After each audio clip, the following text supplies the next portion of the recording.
Legislação em áudio para otimizar os seus estudos. Artigos mais cobrados do Estatuto da Criança e do Adolescente para o cargo de professor. Título 1. Das disposições preliminares. Artigo 1º. Esta lei dispõe sobre a proteção integral à criança e ao adolescente. Artigo 2º. Considera-se criança, para os efeitos desta lei, a pessoa até 12 anos de idade incompletos, e adolescente aquela entre 12 e 18 anos de idade. Parágrafo único. Nos casos expressos em lei, aplica-se excepcionalmente este estatuto às pessoas entre 18 e 21 anos de idade. Artigo 3º. A criança e o adolescente gozam de todos os direitos fundamentais inerentes à pessoa humana, sem prejuízo da proteção integral de que trata esta lei, assegurando-lhes, por lei ou por outros meios, todas as oportunidades e facilidades, a fim deles facultar o desenvolvimento físico, mental, moral, espiritual e social, em condições de liberdade e de dignidade. Parágrafo único. Os direitos enunciados nesta lei aplicam-se a todas as crianças e adolescentes, sem discriminação de nascimento, situação familiar, idade, sexo, raça, etnia ou cor, religião ou crença, deficiência, condição pessoal de desenvolvimento e aprendizagem, condição econômica, ambiente social, região e local de moradia ou outra condição que diferencie as pessoas, as famílias ou a comunidade em que vivem. Artigo 4º. É dever da família, da comunidade, da sociedade em geral e do poder público assegurar, com absoluta prioridade, a efetivação dos direitos referentes à vida, à saúde, à alimentação, à educação, ao esporte, ao lazer, à profissionalização, à cultura, à dignidade, ao respeito, à liberdade e à convivência familiar e comunitária. Parágrafo único.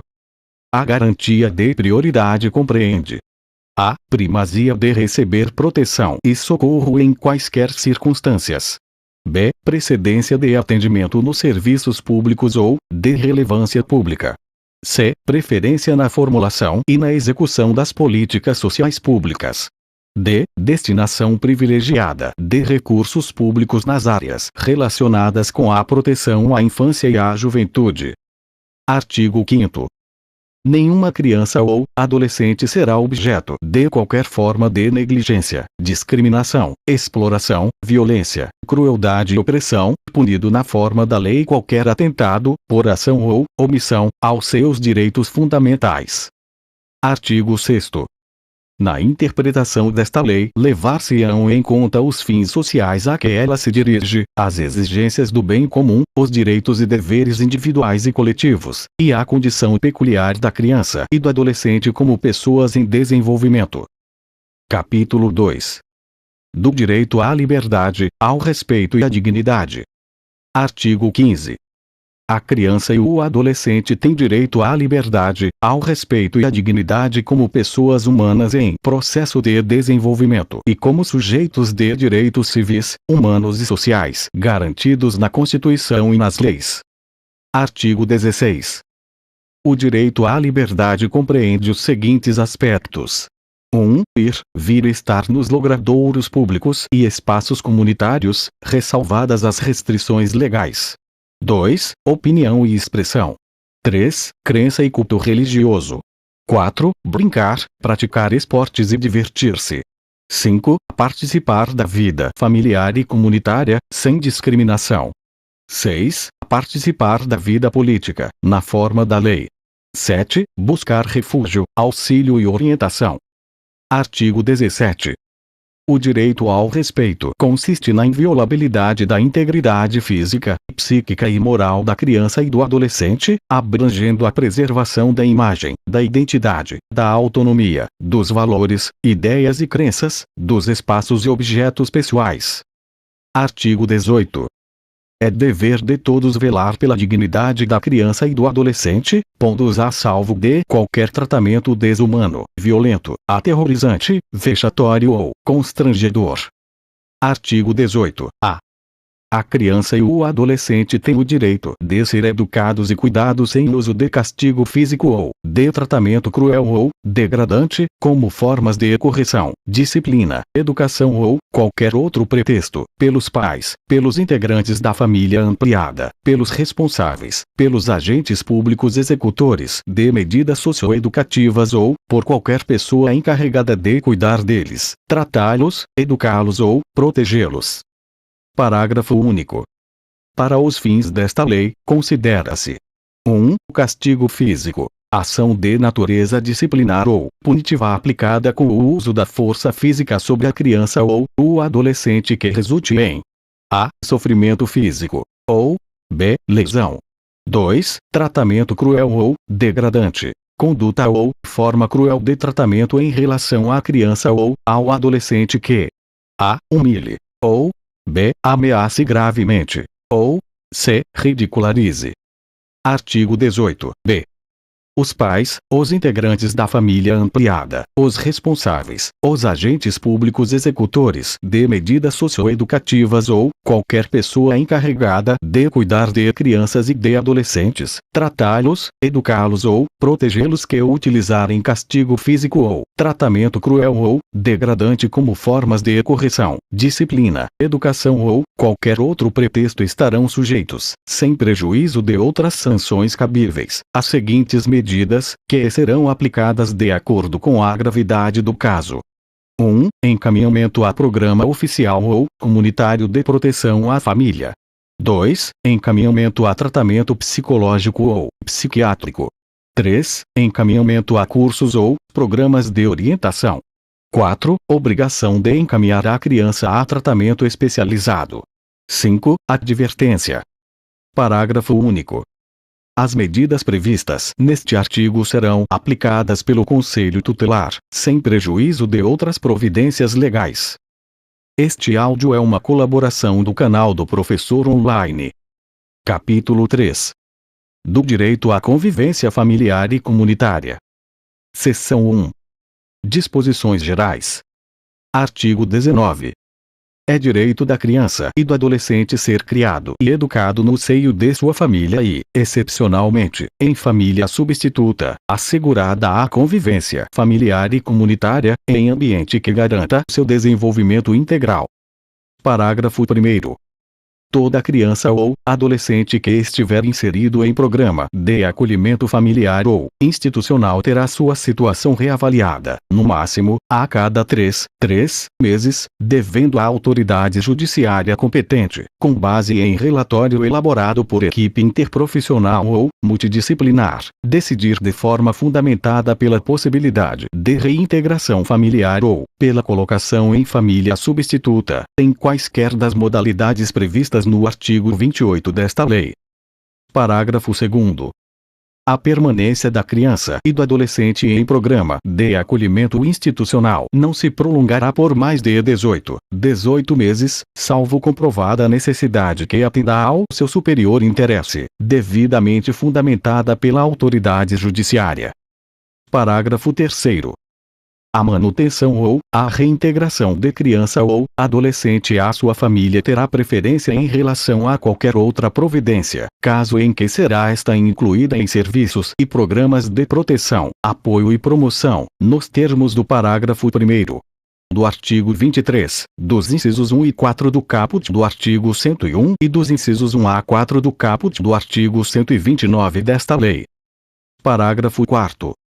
Será garantida a convivência da criança e do adolescente com a mãe ou o pai privado de liberdade, por meio de visitas periódicas promovidas pelo responsável ou, nas hipóteses de acolhimento institucional, pela entidade responsável, independentemente de autorização judicial. Parágrafo 5º. Será garantida a convivência integral da criança com a mãe adolescente que estiver em acolhimento institucional. Parágrafo 6º. A mãe adolescente será assistida por equipe especializada multidisciplinar. Artigo 19-A. A gestante ou mãe que manifeste interesse em entregar seu filho para adoção, antes ou logo após o nascimento, será encaminhada à Justiça da Infância e da Juventude. Parágrafo 1º. A gestante ou mãe será ouvida pela equipe interprofissional da Justiça da Infância e da Juventude, que apresentará relatório à autoridade judiciária, considerando inclusive os eventuais efeitos do estado gestacional e puerperal. Parágrafo 2º. De posse do relatório, a autoridade judiciária poderá determinar o encaminhamento da gestante ou mãe, mediante sua expressa concordância, à rede pública de saúde e assistência social para atendimento especializado. Parágrafo 3º. A busca à família extensa, conforme definida nos termos do parágrafo único do artigo 25 desta lei, respeitará o prazo máximo de 90 dias, prorrogável por igual período. Parágrafo 4º. Na hipótese de não haver a indicação do genitor e de não existir outro representante da família extensa apto a receber a guarda, a autoridade judiciária competente deverá decretar a extinção do poder familiar e determinar a colocação da criança sob a guarda provisória de quem estiver habilitado a adotá-la ou de entidade que desenvolva programa de acolhimento familiar ou institucional. Parágrafo 5º. Após o nascimento da criança, à vontade da mãe ou de ambos os genitores, se houver pai registral ou pai indicado, deve ser manifestada na audiência a que se refere o parágrafo 1º do artigo 166 desta lei, garantido o sigilo sobre a entrega. Parágrafo 6º. Na hipótese de não comparecerem à audiência nem o genitor nem representante da família extensa para confirmar a intenção de exercer o poder familiar ou a guarda, a autoridade judiciária suspenderá o poder familiar da mãe, e a criança será colocada sob a guarda provisória de quem esteja habilitado a adotá-la. Parágrafo 7º. Os detentores da guarda possuem o prazo de 15 dias para propor a ação de adoção, contado do dia seguinte à data do término do estágio de convivência. Parágrafo 8º.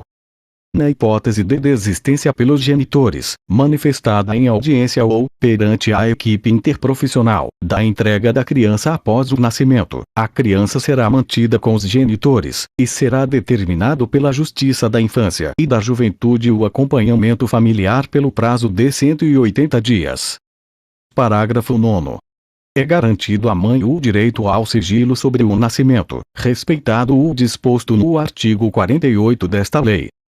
Parágrafo 10. Serão cadastrados para a adoção recém-nascidos e crianças acolhidas não procuradas por suas famílias no prazo de 30 dias, contado a partir do dia do acolhimento. Artigo 19-b. A criança e o adolescente em programa de acolhimento institucional ou familiar poderão participar de programa de apadrinhamento.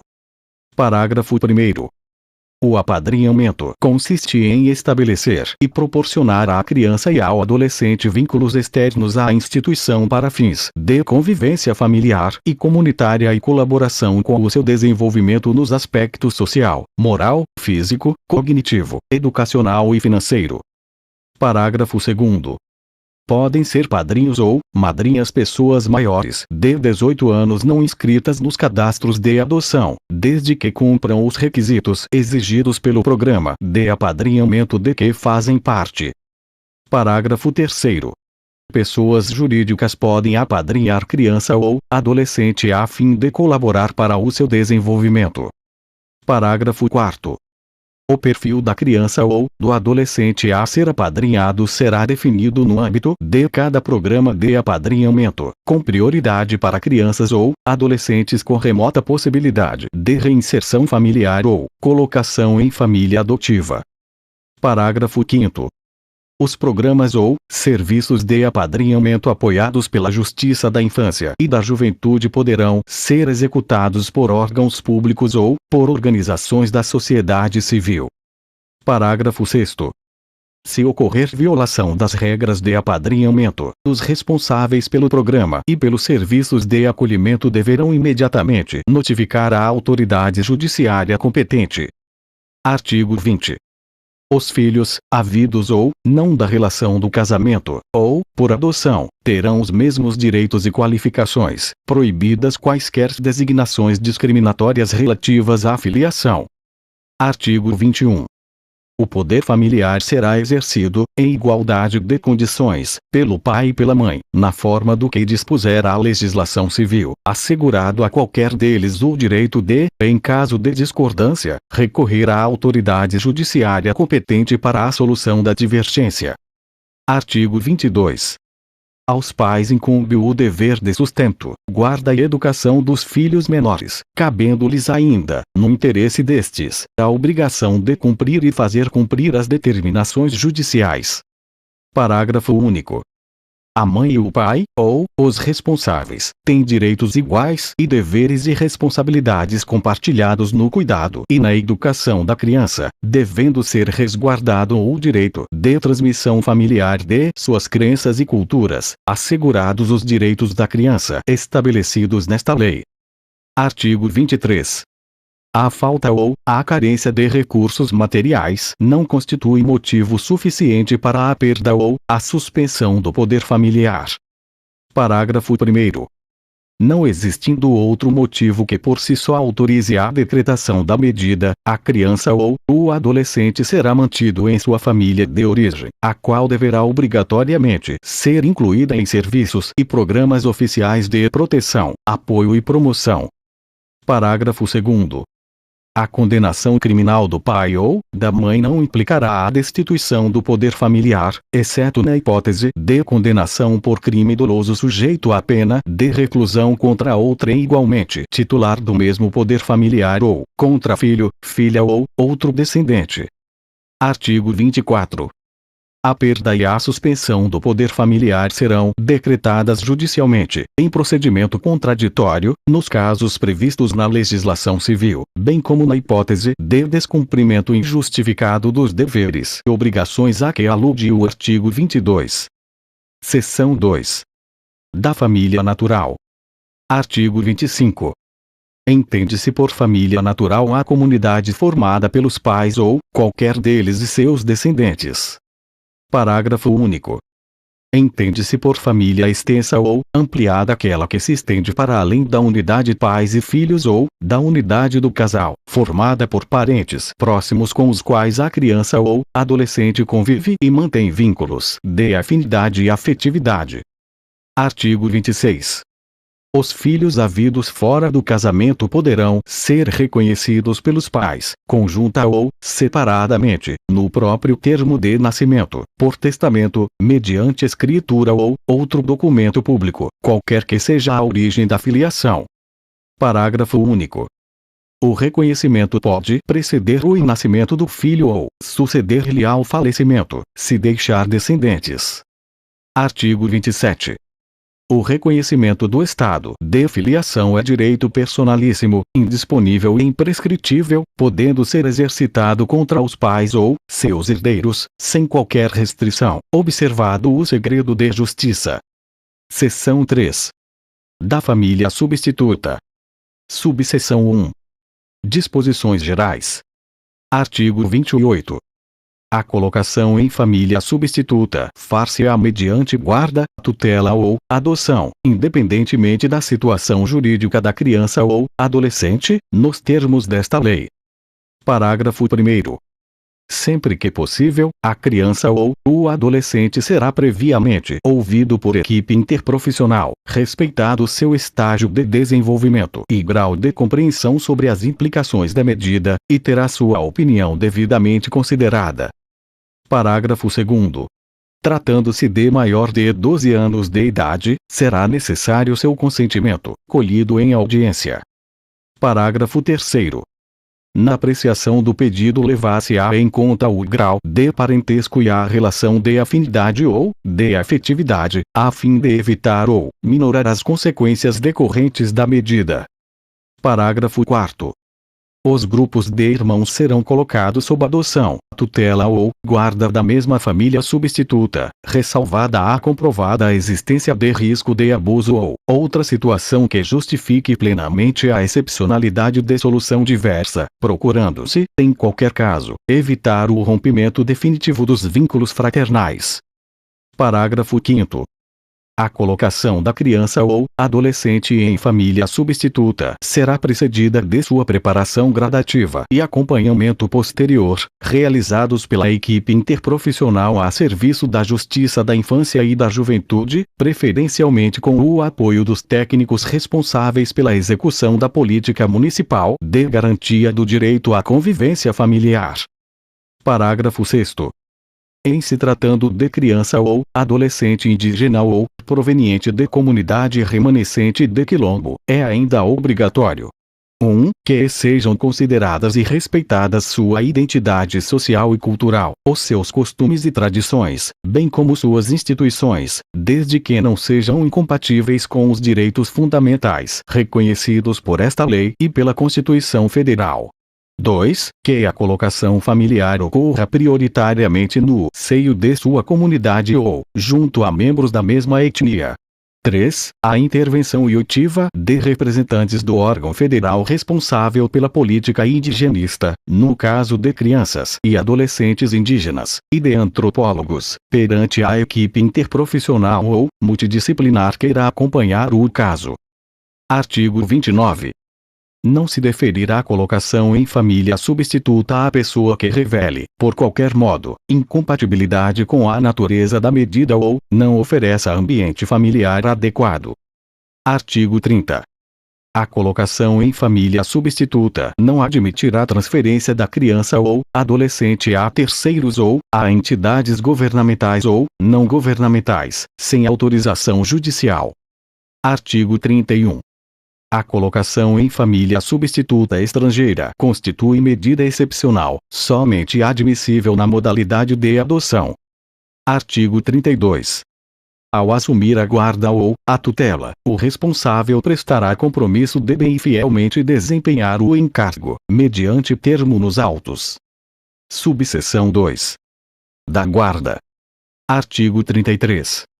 A guarda obriga à prestação de assistência material, moral e educacional à criança ou adolescente, conferido a seu detentor o direito de opor-se a terceiros, inclusive aos pais. Parágrafo 1º. A guarda destina-se a regularizar a posse de fato, podendo ser deferida, liminar ou, incidentalmente, nos procedimentos de tutela e adoção, exceto no de adoção por estrangeiros. Parágrafo 2º. Excepcionalmente, deferir-se-á a guarda, fora dos casos de tutela e adoção, para atender a situações peculiares ou suprir a falta eventual dos pais ou responsável, podendo ser deferido o direito de representação para a prática de atos determinados. Parágrafo 3º.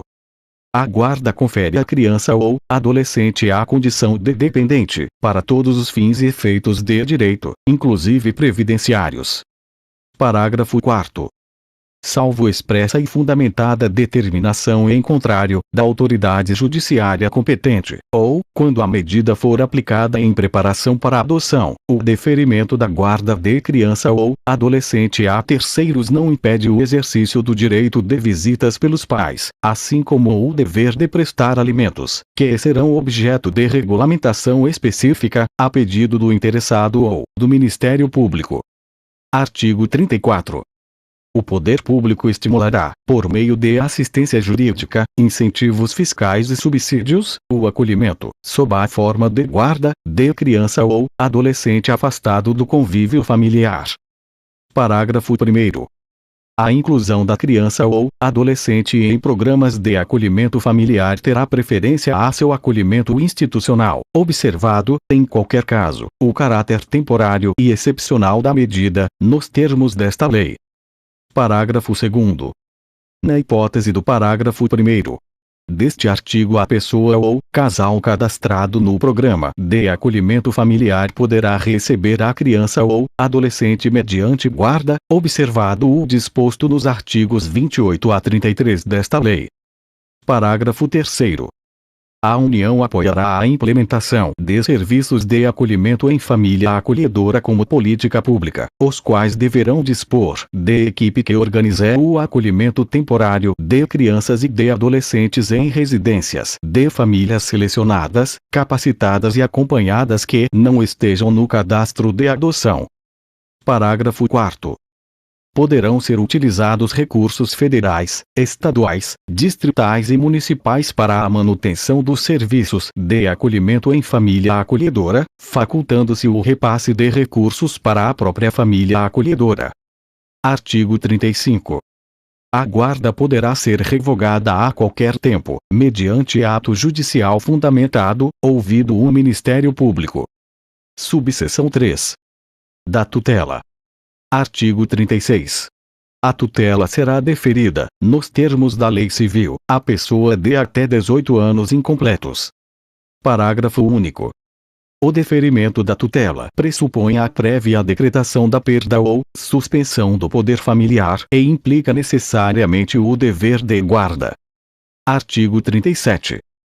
O tutor nomeado por testamento ou qualquer documento autêntico, conforme previsto no parágrafo único do artigo 1729 da Lei nº 10.406, de 10 de janeiro de 2002, Código Civil, deverá, no prazo de 30 dias após a abertura da sucessão, ingressar com pedido destinado ao controle judicial do ato, observando o procedimento previsto nos artigos 165 a 170 desta lei. Parágrafo único. Na apreciação do pedido, serão observados os requisitos previstos nos artigos 28 e 29 desta lei, somente sendo deferida a tutela à pessoa indicada na disposição de última vontade, se restar comprovado que a medida é vantajosa ao tutelando e que não existe outra pessoa em melhores condições de assumi-la. Artigo 38. Aplica-se à destituição da tutela o disposto no artigo 24. Subseção 4. Da adoção. Artigo 39. A adoção de criança e de adolescente reger-se-á segundo o disposto nesta lei. Parágrafo 1º. A adoção é medida excepcional e irrevogável, a qual se deve recorrer apenas quando esgotados os recursos de manutenção da criança ou adolescente na família natural ou extensa, na forma do parágrafo único do artigo 25 desta lei. Parágrafo 2º. É vedada a adoção por procuração. Parágrafo 3º. Em caso de conflito entre direitos e interesses do adotando e de outras pessoas, inclusive seus pais biológicos, devem prevalecer os direitos e os interesses do adotando. Artigo 40. O adotando deve contar com, no máximo, 18 anos à data do pedido, salvo se já estiver sob a guarda ou tutela dos adotantes. Artigo 41. A adoção atribui a condição de filho ao adotado, com os mesmos direitos e deveres, inclusive sucessórios, desligando de qualquer vínculo com pais e parentes, salvo os impedimentos matrimoniais. Parágrafo 1º. Se um dos cônjuges ou concubinos adota o filho do outro, mantém-se os vínculos de filiação entre o adotado e o cônjuge ou concubino do adotante e os respectivos parentes. Parágrafo 2º. É recíproco o direito sucessório entre o adotado, seus descendentes, o adotante, seus ascendentes, descendentes e colaterais até o 4º grau, observada a ordem de vocação hereditária. Artigo 42. Podem adotar os maiores de 18 anos, independentemente do estado civil. Parágrafo 1º. Não podem adotar os ascendentes e os irmãos do adotando. Parágrafo 2º. Para a adoção conjunta, é indispensável que os adotantes sejam casados civilmente ou mantenham união estável, comprovada a estabilidade da família. Parágrafo 3º. O adotante há de ser, pelo menos, 16 anos mais velho do que o adotando. Parágrafo 4º. Os divorciados, os judicialmente separados e os ex-companheiros podem adotar conjuntamente, contanto que acordem sobre a guarda e o regime de visitas e desde que o estágio de convivência tenha sido iniciado na constância do período de convivência e que seja comprovada a existência de vínculos de afinidade e afetividade com aquele não detentor da guarda, que justifiquem a excepcionalidade da concessão. Parágrafo 5º. Nos casos do parágrafo 4º deste artigo, desde que demonstrado efetivo benefício ao adotando, será assegurada a guarda compartilhada, conforme previsto no artigo 1584 da Lei nº 10.406, de 10 de janeiro de 2002, Código Civil. Parágrafo 6º. A adoção poderá ser deferida ao adotante que, após inequívoca manifestação de vontade, vier a falecer no curso do procedimento, antes de prolatada a sentença. Artigo 43. A adoção será deferida quando apresentar reais vantagens para o adotando e fundar-se em motivos legítimos. Artigo 44. Enquanto não der conta de sua administração e saldar seu alcance, não pode o tutor ou o curador adotar o pupilo ou o curatelado. Artigo 45. A adoção depende do consentimento dos pais ou do representante legal do adotando. Parágrafo 1º. O consentimento será dispensado em relação à criança ou adolescente cujos pais sejam desconhecidos ou tenham sido destituídos do poder familiar. Parágrafo 2º. Em se tratando de adotando maior de 12 anos de idade, será também necessário o seu consentimento. Artigo 46. A adoção será precedida de estágio de convivência com a criança ou adolescente, pelo prazo máximo de 90 dias, observadas a idade da criança ou adolescente e as peculiaridades do caso. Parágrafo 1º. O estágio de convivência poderá ser dispensado se o adotando já estiver sob a tutela ou guarda legal do adotante durante tempo suficiente para que seja possível avaliar a conveniência da constituição do vínculo. Parágrafo 2º. A simples guarda de fato não autoriza, por si só, a dispensa da realização do estágio de convivência. Parágrafo 2º. O prazo máximo estabelecido no caput deste artigo pode ser prorrogado por até igual período, mediante decisão fundamentada da autoridade judiciária. Parágrafo 3º. Em caso de adoção por pessoa ou casal residente ou domiciliado fora do país, o estágio de convivência será de, no mínimo, 30 dias e, no máximo, 45 dias, prorrogável por até igual período, uma única vez, mediante decisão fundamentada da autoridade judiciária. Parágrafo 3º. Ao final do prazo previsto no parágrafo 3º deste artigo, deverá ser apresentado laudo fundamentado pela equipe mencionada no parágrafo 4º deste artigo, que recomendará ou não o deferimento da adoção à autoridade judiciária. Parágrafo 4º. O estágio de convivência será acompanhado pela equipe interprofissional a serviço da Justiça da Infância e da Juventude, preferencialmente com apoio dos técnicos responsáveis pela execução da política de garantia do direito à convivência familiar, que apresentarão relatório minucioso acerca da conveniência do deferimento da medida. Parágrafo 5º. O estágio de convivência será cumprido no território nacional, preferencialmente na comarca de residência da criança ou adolescente, ou, a critério do juiz, em cidade limítrofe, respeitada, em qualquer hipótese, a competência do juízo da comarca de residência da criança. Artigo 47. O vínculo da adoção constitui-se por sentença judicial, que será inscrita no registro civil mediante mandado do qual não se fornecerá certidão. Parágrafo 1º. A inscrição consignará o nome dos adotantes como pais, bem como o nome de seus ascendentes. Parágrafo 2º. O mandado judicial, que será arquivado, cancelará o registro original do adotado. Parágrafo 3º. A pedido do adotante, um novo registro poderá ser lavrado no cartório do Registro Civil do município de sua residência. Parágrafo 4º. Nenhuma observação sobre a origem do ato poderá constar nas certidões do registro. Parágrafo 5º. A sentença conferirá ao adotado o nome do adotante, a pedido de qualquer deles, poderá determinar a modificação do prenome. Parágrafo 6º. Caso a modificação de prenome seja requerida pelo adotante, é obrigatória a oitiva do adotando, observado o disposto nos parágrafo 1º e 2º do artigo 28 desta lei. Parágrafo 7º.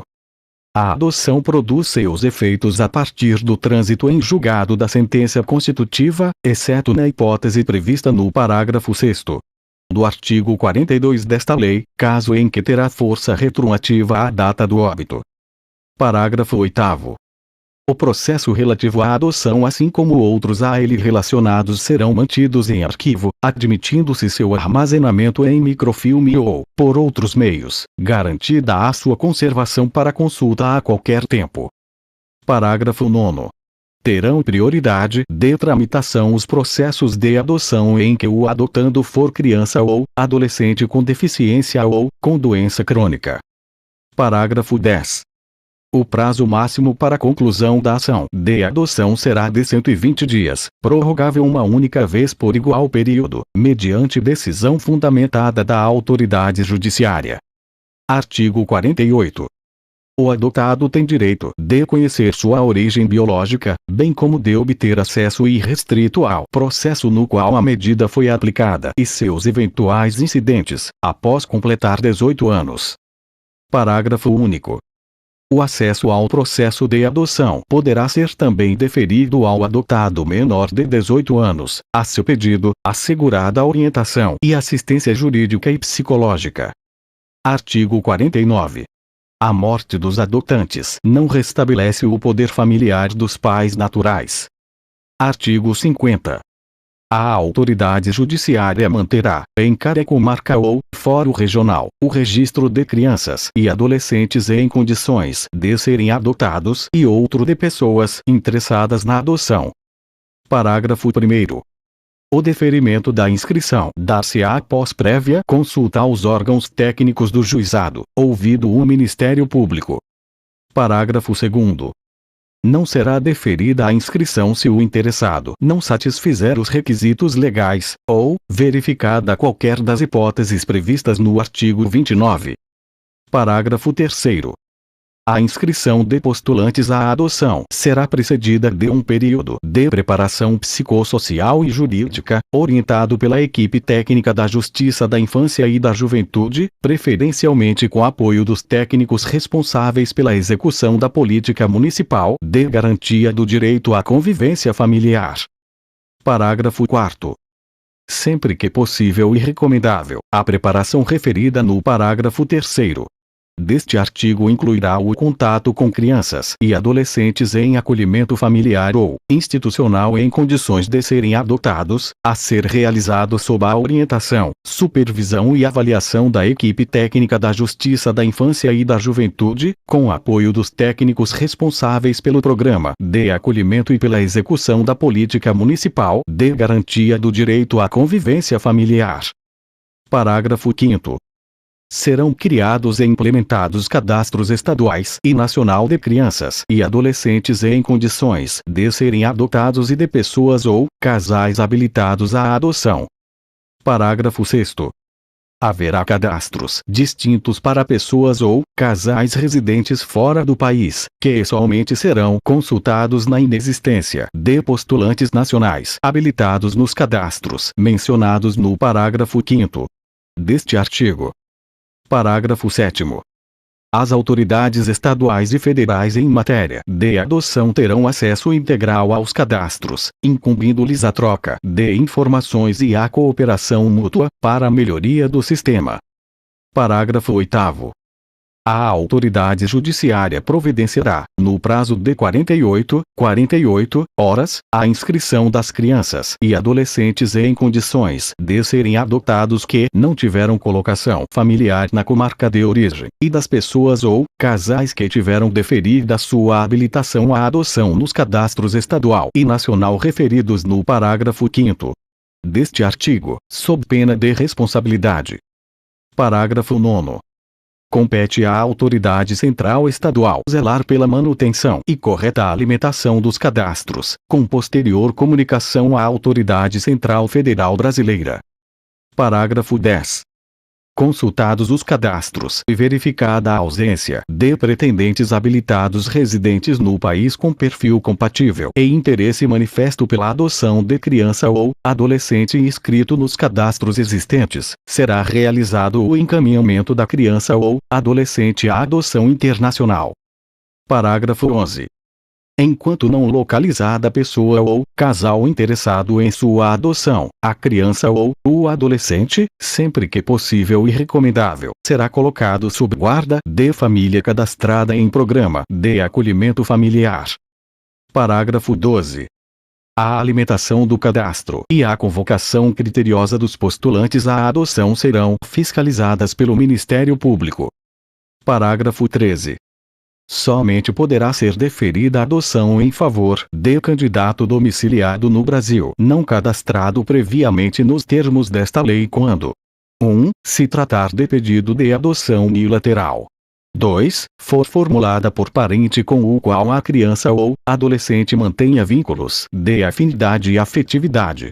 3. Oriundo o pedido de quem detém a tutela ou guarda legal de criança maior de 3 anos ou adolescente, desde que o lapso de tempo de convivência comprove a fixação de laços de afinidade e afetividade, e não seja constatada a ocorrência de má-fé ou qualquer das situações previstas nos artigos 237 ou 238 desta lei. Parágrafo 14.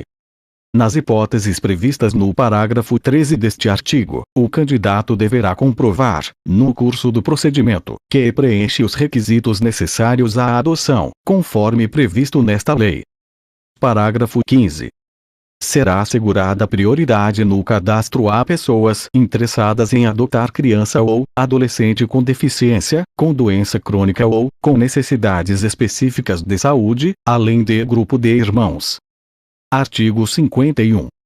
Considera-se adoção internacional aquela na qual o pretendente possui residência habitual em país parte da Convenção de Haia, de 29 de maio de 1993, relativa à proteção das crianças e à cooperação em matéria de adoção internacional, promulgada pelo Decreto nº 3087, de 21 de junho de 1999, e deseja adotar criança em outro país parte da Convenção.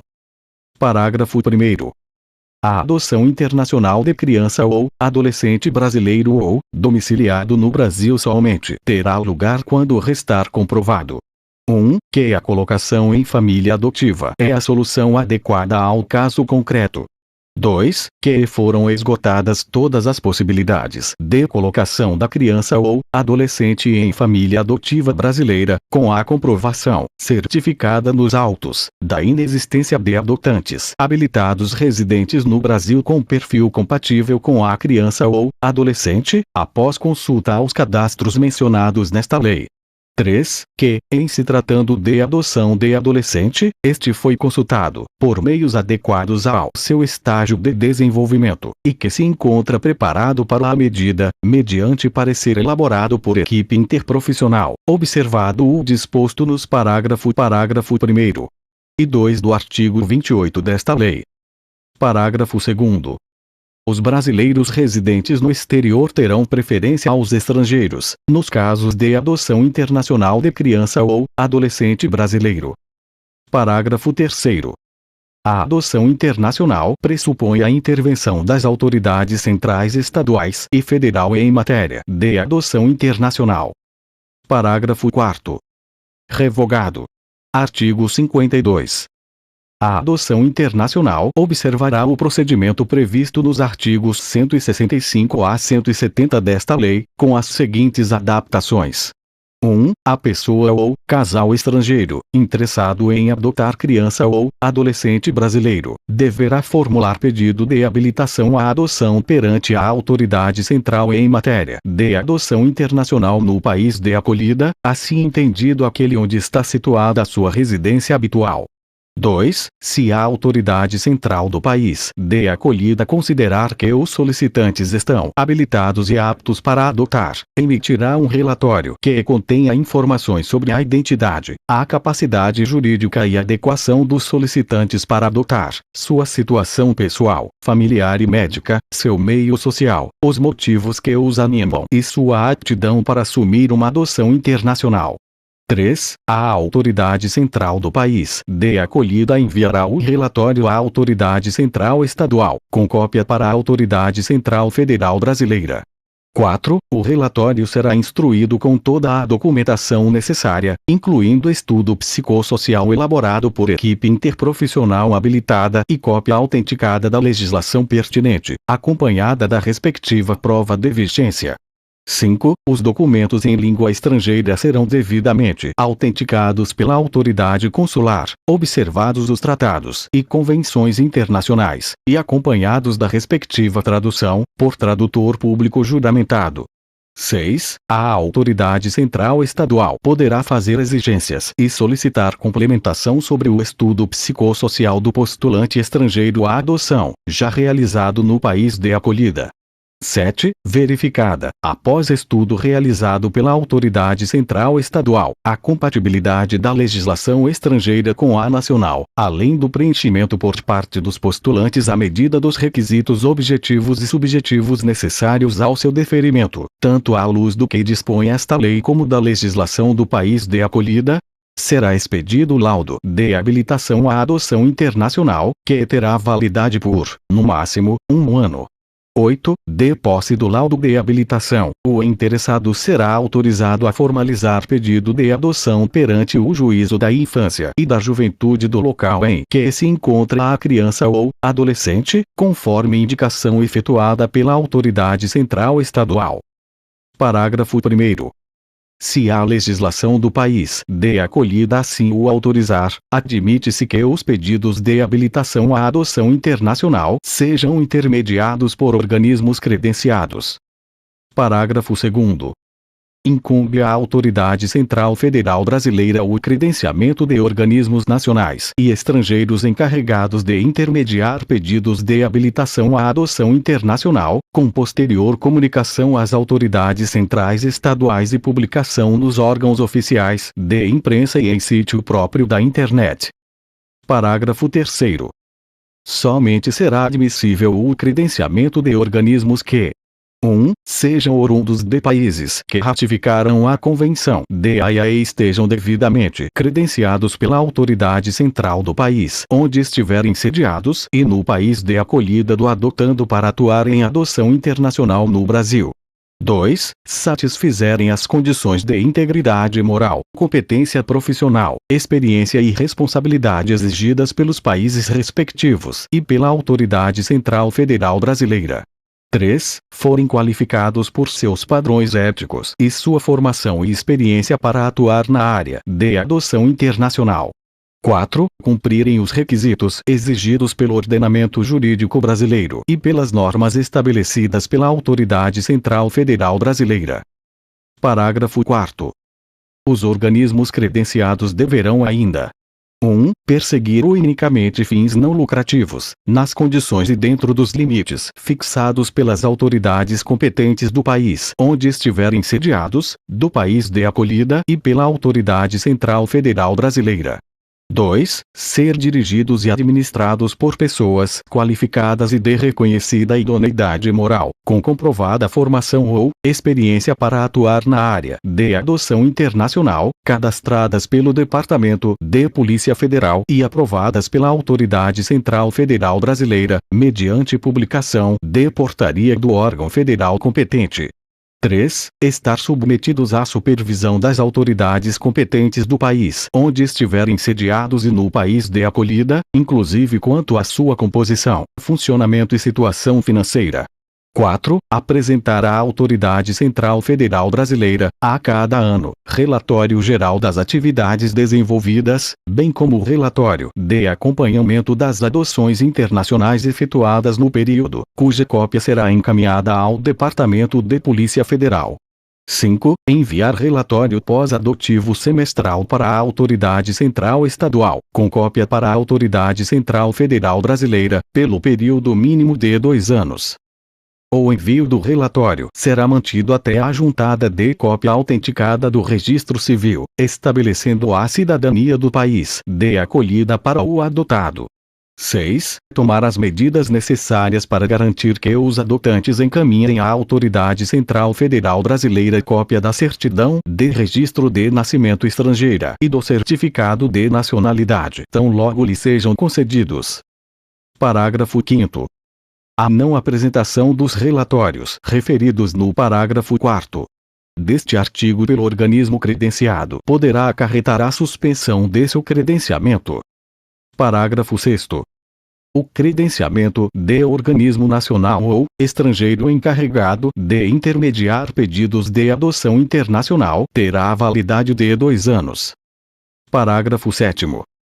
A renovação do credenciamento poderá ser concedida mediante requerimento protocolado na Autoridade Central Federal Brasileira nos 60 dias anteriores ao término do respectivo prazo de validade.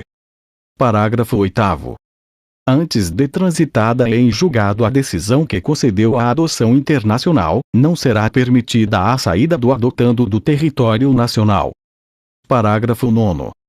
Transitada em julgado a decisão, a autoridade judiciária determinará a expedição de alvará com autorização de viagem, bem como para obtenção de passaporte, constando, obrigatoriamente, as características da criança ou adolescente adotado, como idade, cor, sexo, eventuais sinais ou traços peculiares, assim como foto recente e a posição da impressão digital do seu polegar direito, instruindo o documento com cópia autenticada da decisão e certidão de trânsito em julgado.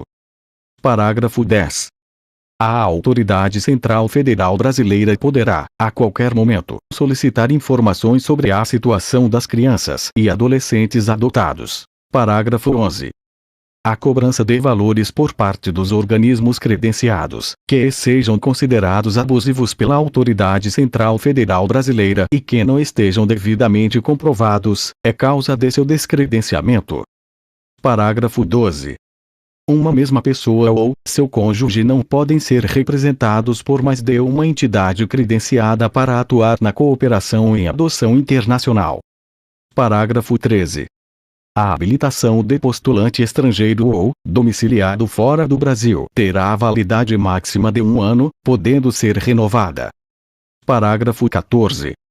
É vedado o contato direto de representantes de organismos de adoção, nacionais ou estrangeiros, com dirigentes de programas de acolhimento institucional ou familiar, assim como com crianças e adolescentes em condições de serem adotados, sem a devida autorização judicial. Parágrafo 15. A Autoridade Central Federal Brasileira poderá limitar ou suspender a concessão de novos credenciamentos sempre que julgar necessário, mediante ato administrativo fundamentado. Capítulo 4. Do direito à educação, à cultura, ao esporte e ao lazer. Artigo 53. A criança e o adolescente têm direito à educação, visando ao pleno desenvolvimento de sua pessoa, preparo para o exercício da cidadania e qualificação para o trabalho, assegurando-lhes 1. Igualdade de condições para o acesso e permanência na escola. 2. Direito de ser respeitado por seus educadores. 3. Direito de contestar critérios avaliativos, podendo recorrer às instâncias escolares superiores. 4. Direito de organização e participação em entidades estudantis. 5. Acesso à escola pública e gratuita, próxima de sua residência, garantindo-se vagas no mesmo estabelecimento a irmãos que frequentem a mesma etapa ou ciclo de ensino da educação básica. Parágrafo único. É direito dos pais ou responsáveis ter ciência do processo pedagógico, bem como participar da definição das propostas educacionais. Artigo 53-A. É dever da instituição de ensino, clubes e agremiações recreativas e de estabelecimentos congêneres assegurar medidas de conscientização, prevenção e enfrentamento ao uso ou dependência de drogas ilícitas. Artigo 54. É dever do Estado assegurar à criança e ao adolescente 1. Ensino fundamental, obrigatório e gratuito, inclusive para os que a ele não tiveram acesso na idade própria. 2. Progressiva extensão da obrigatoriedade e gratuidade ao ensino médio. 3. Atendimento educacional especializado aos portadores de deficiência, preferencialmente na rede regular de ensino. 4. Atendimento em creche e pré-escola às crianças de 0 a 5 anos de idade.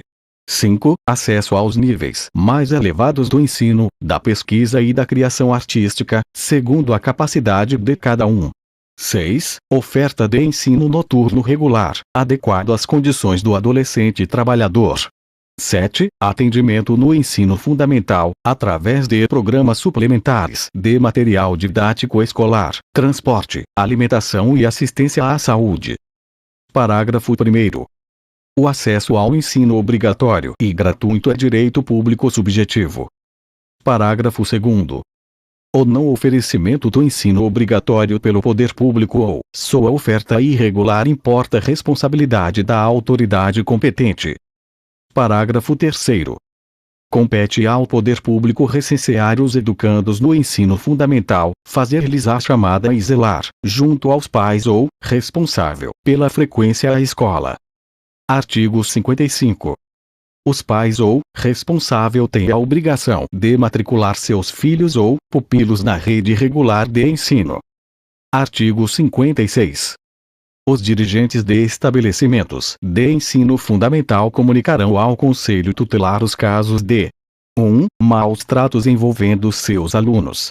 2. Reiteração de faltas injustificadas e de evasão escolar, esgotados os recursos escolares. 3. Elevados níveis de repetência. Artigo 57. O poder público estimulará pesquisas, experiências e novas propostas relativas a calendário, seleção, currículo, metodologia, didática e avaliação, com vistas à inserção de crianças e adolescentes excluídos do ensino fundamental obrigatório. Artigo 58. No processo educacional respeitar-se-ão os valores culturais, artísticos e históricos próprios do contexto social da criança e do adolescente, garantindo-se a estes a liberdade da criação e o acesso às fontes de cultura. Artigo 59. Os municípios, com apoio dos Estados e da União, estimularão e facilitarão a destinação de recursos e espaços para programações culturais, esportivas e de lazer voltadas para a infância e a juventude. Título 5. Do Conselho Tutelar. Capítulo 1. Disposições Gerais. Artigo 131. O Conselho Tutelar é órgão permanente e autônomo, não jurisdicional, encarregado pela sociedade de zelar pelo cumprimento dos direitos da criança e do adolescente, definidos nesta lei. Artigo 132.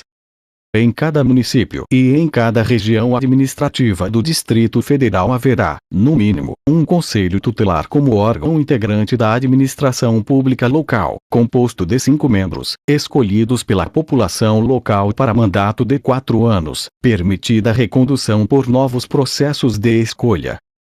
Artigo 133. Para a candidatura a membro do Conselho Tutelar, serão exigidos os seguintes requisitos.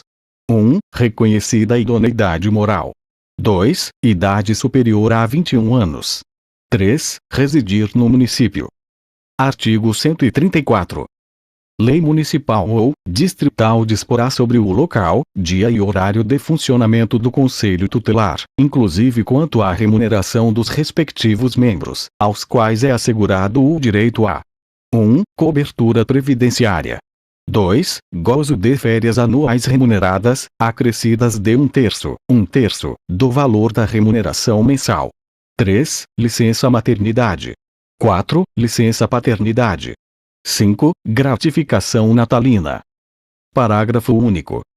Constará da Lei Orçamentária Municipal e da do Distrito Federal previsão dos recursos necessários ao funcionamento do Conselho Tutelar e à remuneração e formação continuada dos conselheiros tutelares. Artigo 135. O exercício efetivo da função de conselheiro constituirá serviço público relevante e estabelecerá presunção de idoneidade moral. Capítulo 2. Das atribuições do Conselho. Artigo 136. São atribuições do Conselho Tutelar. 1. Atender as crianças e adolescentes nas hipóteses previstas nos artigos 98 e 105, aplicando as medidas previstas no artigo 101, inciso 1 a 7. 2. Atender e aconselhar os pais ou responsável, aplicando as medidas previstas no artigo 129, inciso 1 a 7. 3. Promover a execução de suas decisões, podendo para tanto a. Requisitar serviços públicos nas áreas de saúde, educação, serviço social, previdência, trabalho e segurança. b. Representar junto à autoridade judiciária nos casos de descumprimento injustificado de suas deliberações. 4. Encaminhar ao Ministério Público notícia de fato que constitua infração administrativa ou penal contra os direitos da criança ou adolescente. 5. Encaminhar à autoridade judiciária os casos de sua competência. 6. Providenciar a medida estabelecida pela autoridade judiciária, dentre as previstas no artigo 101, d1 a 6, para o adolescente autor de ato infracional. 7. Expedir notificações. 8. Requisitar certidões de nascimento e de óbito de criança ou adolescente quando necessário. 9. Assessorar o Poder Executivo local na elaboração da proposta orçamentária para planos e programas de atendimento dos direitos da criança e do adolescente. 10. Representar, em nome da pessoa e da família, contra a violação dos direitos previstos no artigo 220, parágrafo 3º. Inciso 2, da Constituição Federal. 11. Representar ao Ministério Público para efeito das ações de perda ou suspensão do poder familiar, após esgotadas as possibilidades de manutenção da criança ou do adolescente junto à família natural. 12. Promover e incentivar, na comunidade e nos grupos profissionais, ações de divulgação e treinamento para o reconhecimento de sintomas de maus tratos em crianças e adolescentes. Parágrafo único. Se, no exercício de suas atribuições, o Conselho Tutelar entender necessário o afastamento do convívio familiar, comunicará incontinenti o fato ao Ministério Público, prestando-lhe informações sobre os motivos de tal entendimento e as providências tomadas para a orientação, o apoio e a promoção social da família. Artigo 137. As decisões do Conselho Tutelar somente poderão ser revistas pela autoridade judiciária a pedido de quem tenha legítimo interesse. Capítulo 3. Da competência. Artigo 138. Aplica-se ao Conselho Tutelar a regra de competência constante do artigo 147. Capítulo 4. Da escolha dos conselheiros. Artigo 139. O processo para a escolha dos membros do Conselho Tutelar será estabelecido em lei municipal e realizado sob a responsabilidade do Conselho Municipal dos Direitos da Criança e do Adolescente, e a fiscalização do Ministério Público. Parágrafo 1º. O processo de escolha dos membros do Conselho Tutelar ocorrerá em data unificada em todo o território nacional a cada 4 anos, no primeiro domingo do mês de outubro do ano subsequente ao da eleição presidencial. Parágrafo 2º. A posse dos conselheiros tutelares ocorrerá no dia 10 de janeiro do ano subsequente ao processo de escolha. Parágrafo 3º. No processo de escolha dos membros do Conselho Tutelar, é vedado ao candidato doar, oferecer, prometer ou entregar ao eleitor bem ou vantagem pessoal de qualquer natureza, inclusive brindes de pequeno valor. Capítulo 5. Dos impedimentos. Artigo 140. São impedidos de servir no mesmo conselho marido e mulher, ascendentes e descendentes, sogro e genro ou nora, irmãos, cunhados, durante o cunhadio, tio e sobrinho, padrasto ou madrasta e enteado. Parágrafo único. Estende-se o impedimento do conselheiro, na forma deste artigo, em relação à autoridade judiciária e ao representante do Ministério Público com atuação na Justiça da Infância e da Juventude, em exercício na comarca, fórum regional ou distrital. Este áudio é uma colaboração do canal do Professor Online. Acredite, você é capaz.